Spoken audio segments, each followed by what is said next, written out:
I'm Michonne Boston. And I'm Tequina Boston. Invite historical drama fans you know to subscribe to Historical Drama with the Boston Sisters wherever they enjoy their favorite podcasts. Podcast subscribers receive notifications about new episodes and get to enjoy bonus content like this one. Sign up for our newsletter on our website at michonnebostongroup.com/Boston Sisters or on our Instagram bio link at Historical Drama Sisters and receive news and announcements about upcoming podcasts and historical drama activities. Enjoy this bonus episode and thank you for listening. My sister Tequina and I like to start a new season of Historical Drama with the Boston Sisters with a look back on responses to our lightning round, where we ask our guests questions related to the podcast themes. We've revisited our first two podcast seasons with the question, if you could travel back in time, where would you go and why? In this bonus episode, we're highlighting the question, what 3 items would you put in a time capsule that represent your history and the times you've lived? The time capsule question gives us insight into what our guests want to be remembered for and the memories they'd like to keep about special people, places, and experiences in their lives. Have you created a time capsule? What would you put into your time capsule to represent your history and the times that you've lived?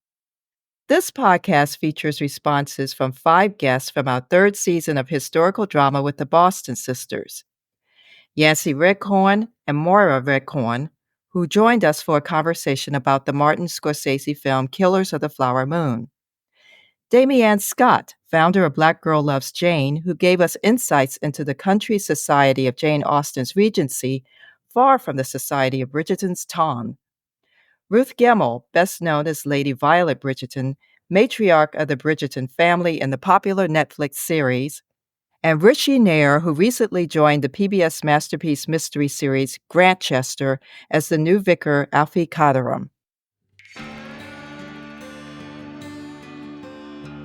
Yancy RedCorn portrayed Osage Chief Bonnicastle in the Martin Scorsese film Killers of the Flower Moon.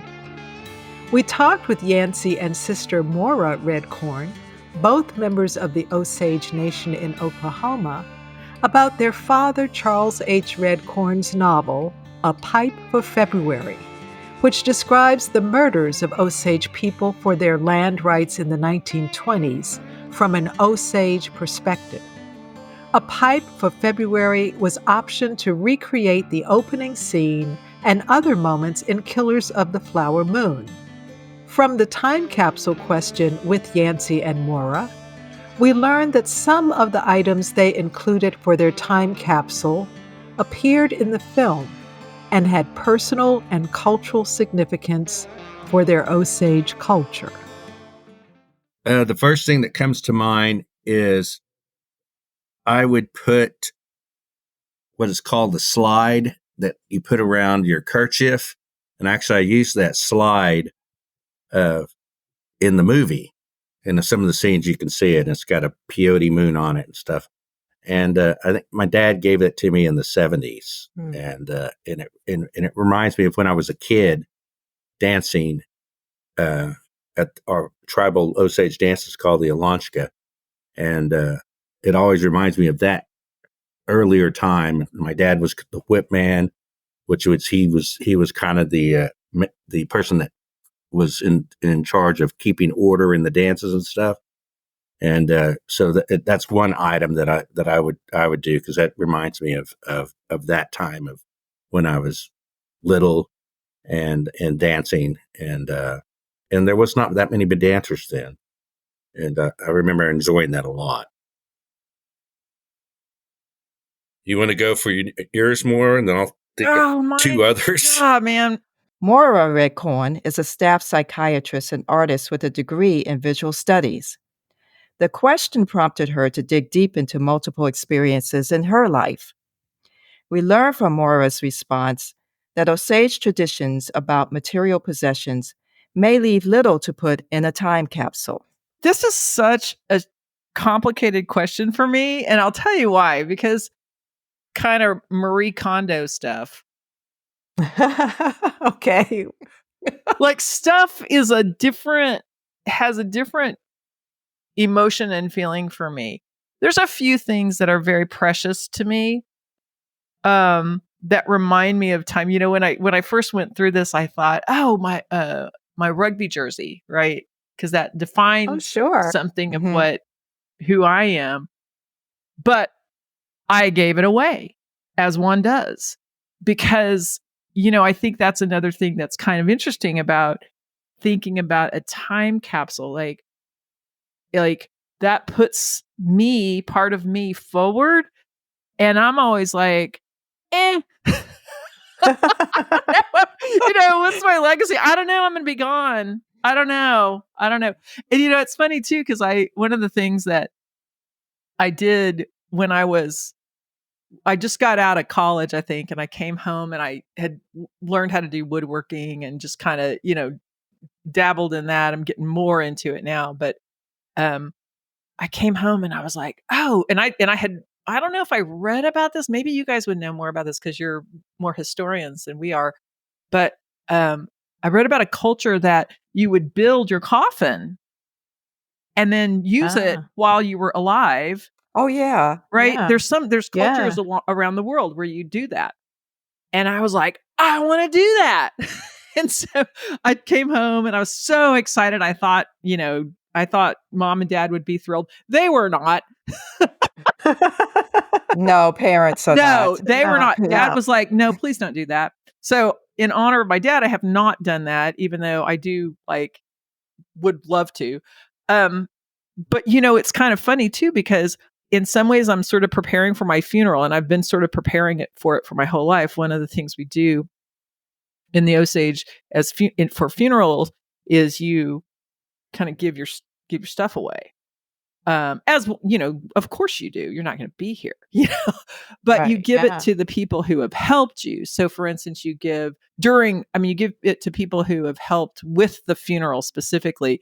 So I have a pretty substantial hoard of blankets that have been given to me over the years, because blankets are a big deal in our culture, where we give and receive blankets. If somebody helps, like, you know, you help dress somebody's kid and they give you a blanket. Yancey, when he names, he's always given blankets, even doesn't matter what time of year, and he'll be standing there with that blanket over him, sweating, trying to do the stuff. And then, so I've been keeping those, and just like, oh, I'm going to be ready for my funeral, even though during a funeral, the family members or people in the community will bring blankets for you to give. So it's not imperative that you do that. And dishes are another thing that are really important. And the dishes that were in some of the scenes, they pulled old dishes from different places, were actually our great uncle, Raymond RedCorn. He and his wife, Waltina, they were, that was their dishes. Those were the dishes that were actually used in the film, because we still use them every year too. And you give dishes to the cooks when they help you at your funeral. So I have a hoard of dishes as well that, you know, I can't put in a time capsule because I need them.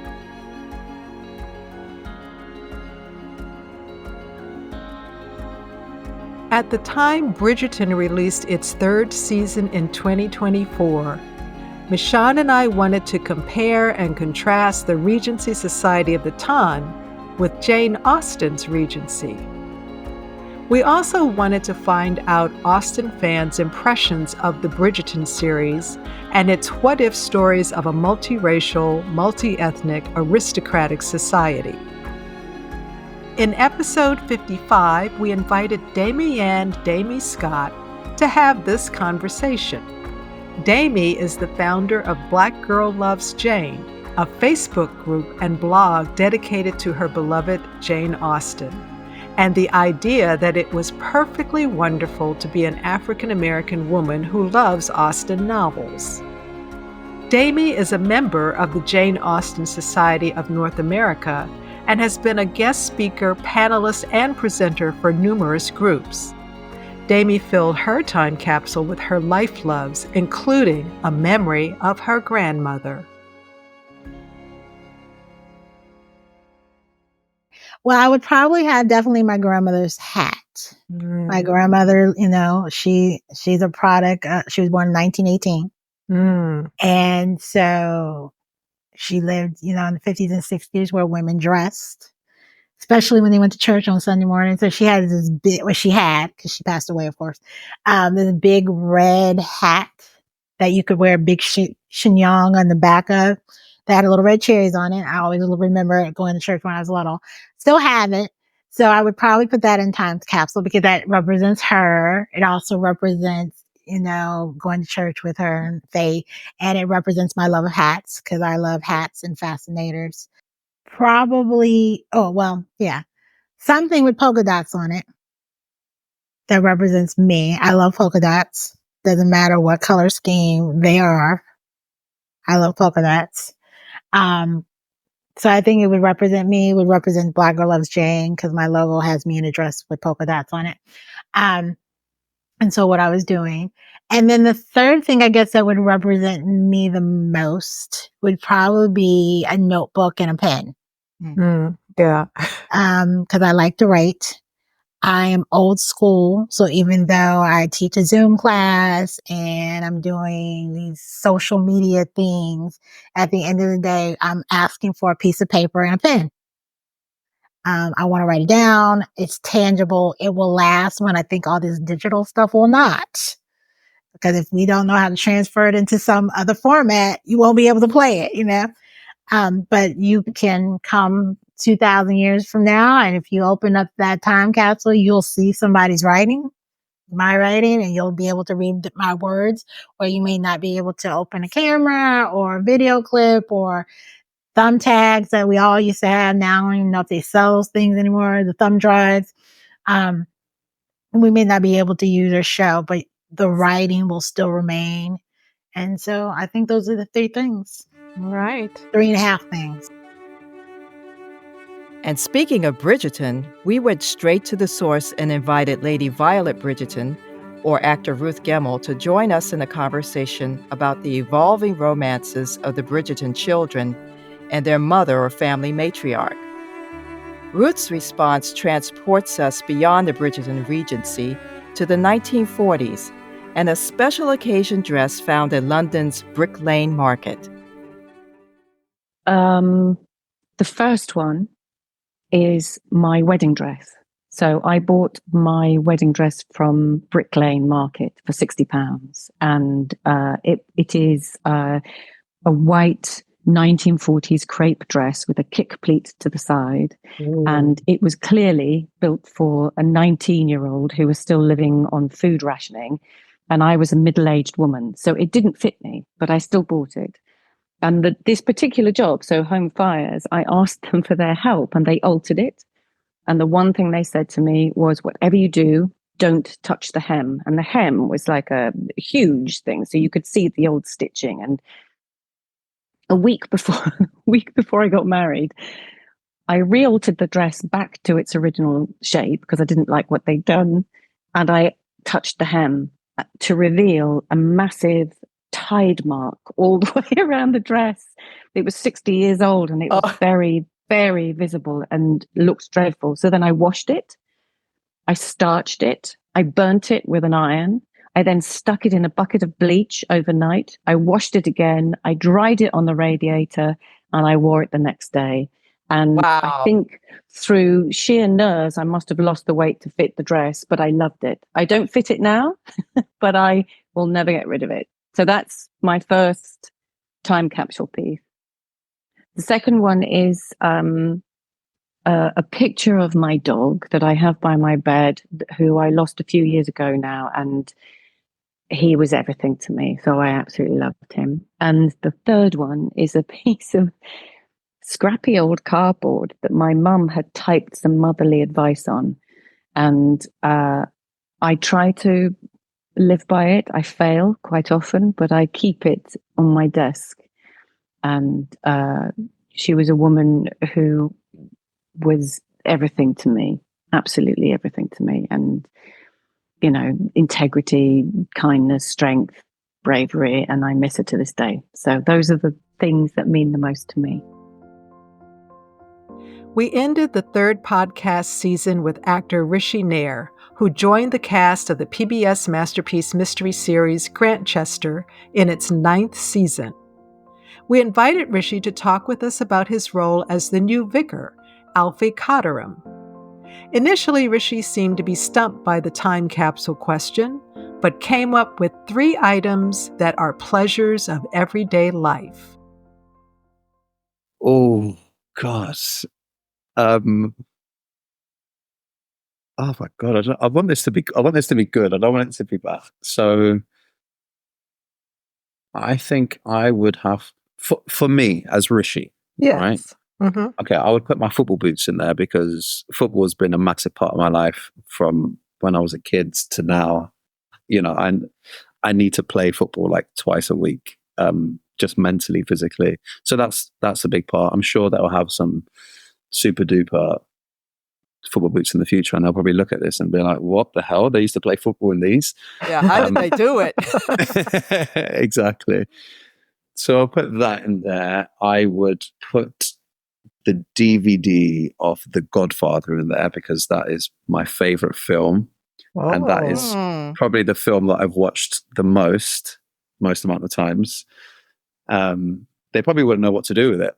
I mean, I don't think kids today would know what to do with the DVD, but I'd put that in there. And my third one, any item. Oh, God. I think do you know what? I'm known for whenever I go out and I see people always make a comment that I'm always carrying a water bottle with me at all times. So I'll put my water bottle in there. I think that sums me up. Not the most interesting, but there you go. That's who you are. That's who I am. We hope you enjoyed our bonus time capsule episode of Historical Drama with the Boston Sisters. What 3 items would you put in a time capsule that reflect the life and times you've lived? Post your answers on your social media with the hashtag Historical Drama Time Capsule.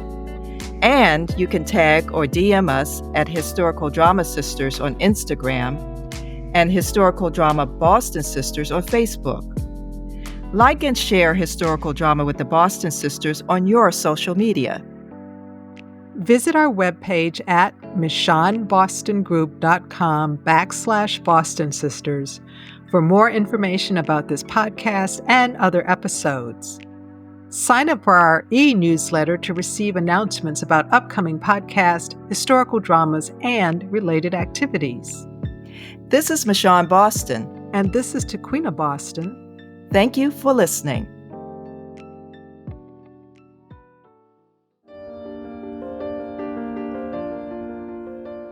We hope you enjoyed this episode of Historical Drama with the Boston Sisters, a podcast about historical films and series dramas. Visit our webpage at michonnebostongroup.com/Boston Sisters. Tell us what historical dramas you're watching. Who knows? We may do a show about it. Sign up for our newsletter, subscribe to the podcast, and share it with the people you know who binge on historical drama. Historical Drama with the Boston Sisters is brought to you by the Michonne Boston Group. The views and opinions expressed on Historical Drama with the Boston Sisters are those of the speakers and do not represent the positions or views of the Michonne Boston Group, its clients, or affiliates. This is Michonne Boston. And this is Tequina Boston. Thank you for listening.